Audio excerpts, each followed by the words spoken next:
क्या डीवीएम के जो एक स्टूडेंट है उसको प्री इंटर्नशिप करने के लिए छठे या आठवें के बाद जाना चाहिए, या जो फाइनल इंटर्नशिप लगती है 9th सेमेस्टर के बाद वही काफ़ी होती है? डॉक्टर साहब, फ्यूचर के बारे में बताएं कि पाकिस्तान में आप पेस्ट का क्या फ्यूचर देख रहे हैं? अस्सलाम वालेकुम, मेरा नाम है डॉक्टर मोहम्मद हसन और आप देख रहे हैं मेरा यूट्यूब चैनल। आज हम युवाज जंग के एक मशहूर पेट प्रैक्टिशनर के पास आए हैं। आज हम इनसे पेट्स के रिलेटेड सवाल पूछेंगे, इंटर्नशिप के मुतालिक, एक्सटर्नशिप और बाकी जो चैलेंजेस और फ्यूचर जो है पाकिस्तान में उसके मुतालिक। डॉक्टर साहब, आपने हमें यह बताना है कि एक स्टूडेंट प्री इंटर्नशिप करने के लिए पेट्स क्लिनिक पर चला गया है, तो वो क्या ऑब्जर्वेशन करे वहाँ जाकर, उसकी लर्निंग किस तरह होगी ताकि उसकी स्किल इम्प्रूव हो सके? First of all, I am thankful to Dr. Mohammed Hassan for inviting me on your YouTube channel and giving me platform to deliver my views. तो जिस तरह आपने सवाल किया है कि एक बच्चा प्री इंटर्नशिप या इंटर्नशिप करने किसी पेट क्लिनिक पर चला गया तो उसको उधर क्या सीखना चाहिए, किन चीज़ों पे ज़्यादा फोकस करना चाहिए। नो डाउट आप जिस फील्ड में उसमें कम्युनिकेशन मैटर करती है, लेकिन पेट्स में ट्रीटमेंट से ज़्यादा ऑनर को सेटिस्फाई करना होता है, ये बहुत बड़ा इशू होता है। तो उसके लिए कम्युनिकेशन और ज़्यादा इंपॉर्टेंट हो जाती है।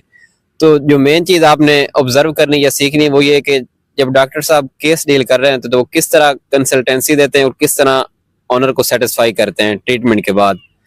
तो एक ये चीज़ इसका आपने ख़ास ख्याल रखना है। और उसके अलावा जब वो केस चला जाए तो आपने वो केस डॉक्टर साहब से डिस्कस भी करना है कि किस तरह आपने उसको डायग्नोज किया, कौन सी मेडिसिन लगाई, ये मेडिसिन क्यों लगाई और कौन सी इसमें और लग सकती है। एक ये चीज़ हो गई।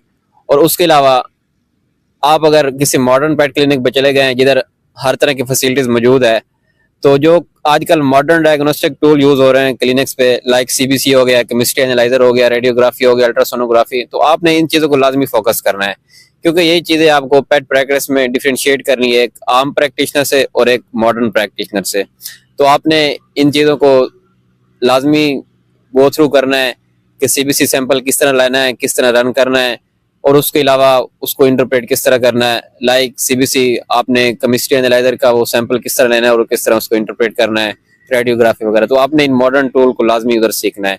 और उसके अलावा कुछ बेसिक चीज़ें होती हैं, लाइक आपने आईवी वगैरह सीखनी है, उधर आईएम किस तरह करना है वो आपने सीखना चाहिए, क्योंकि बेसिक चीज़ें अगर आपको मेडिकेशन देने का नहीं पता तो आपको क्या फ़ायदा डायग्नोज करने का।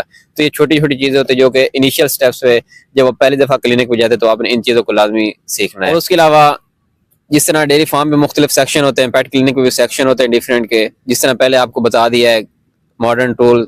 तो एक ओपीडी का सेक्शन होता है, एक सर्जरी का सेक्शन होता है, एक बोर्डिंग का सेक्शन होता है। तो आपने, और उसके अलावा एक लैब का सेक्शन होता है। तो आपने हर जो डिपार्टमेंट है, हर सेक्शन, इसको आपने टाइम देना है और किसी को भी आपने हल्के में नहीं लेना। आपने कुछ स्टूडेंट क्या करते हैं कि बोर्डिंग में कहते हैं कि डॉक्टर साहब ने भेज दिया, उधर हम क्या सीख सकते हैं।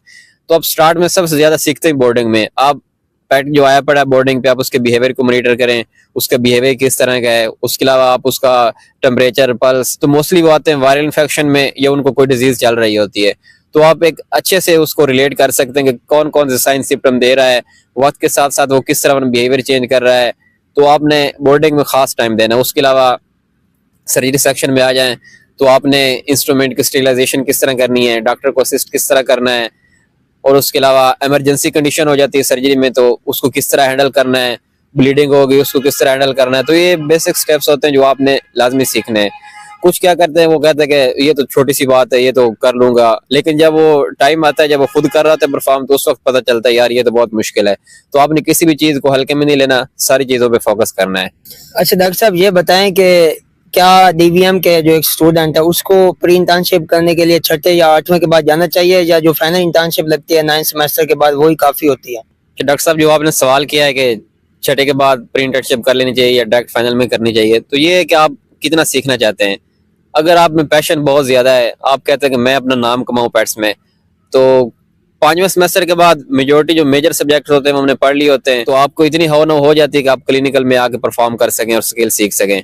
तो मैं तो एडवाइस यही दूंगा कि आप छठे के बाद ही आप प्रैक्टिकल फील्ड में आ जाएं, आप प्री इंटर्नशिप स्टार्ट कर दें। मैं अपनी बात करूं तो मैं भी अभी अल्हम्दुलिल्लाह जो इतना नॉलेज हासिल हुआ है, जो थोड़ी बहुत स्किल मैंने सीखी है, ज़्यादा तो नहीं, फील्ड बहुत वास्ट है, अभी बहुत कुछ सीखने वाला है। लेकिन जो कुछ थोड़ा बहुत सीखा है वो ये प्री इंटर्नशिप्स लगा के छठे के बाद भी, आठवें के बाद भी, मतलब टाइम आपने ज़ाया नहीं करना। आप 5वां सेमेस्टर क्रॉस कर गए तो जो भी आपको फुर्सत मिले, जो भी टाइम मिले, चाहे आपको हफ्ते की छुट्टी हो या 2 हफ्ते की छुट्टी हो, ये तो आप लाजमी किसी के पास चले जाएं। और इसमें जो एक चीज मैं एडवाइस करना चाहूंगा कि जो लोग छठे के बाद जाते हैं तो वो ट्राई करें किसी अपने सीनियर के पास, जिसके साथ आपके पहले कोई हवन हो या फ्रेंडशिप या कोई इस्लाम दुआ हो, तो आप उसके पास जाए। वो ये होता है कि वो आपको अच्छे से सिखा सकता है। ये होता है कि आपको इतना तो नहीं पता होता क्लिनिक के प्रोटोकॉल वगैरह के, वो अगर किसी आप ऐसे बंदे के पास जाएंगे जो आपके जानने वाला नहीं है तो आपको थोड़ी डिफिकल्टीज होंगे। इस तरह मैं अपनी बात करूं तो मैं छठे के बाद अपने सीनियर है हमारे युवास के डॉक्टर अली उस्मान डॉक्टर पेट हॉस्पिटल के, तो उनके पास किया था, तो मेरा बहुत अच्छा एक्सपीरियंस रहा। इसमें यह होता है कि बंदा फ्रेंडली माहौल में बहुत कुछ सीख सकता है। तो आपको लाजमी छठे के बाद भी 8वीं के बाद भी प्री इंटर्नशिप लाजमी करनी चाहिए।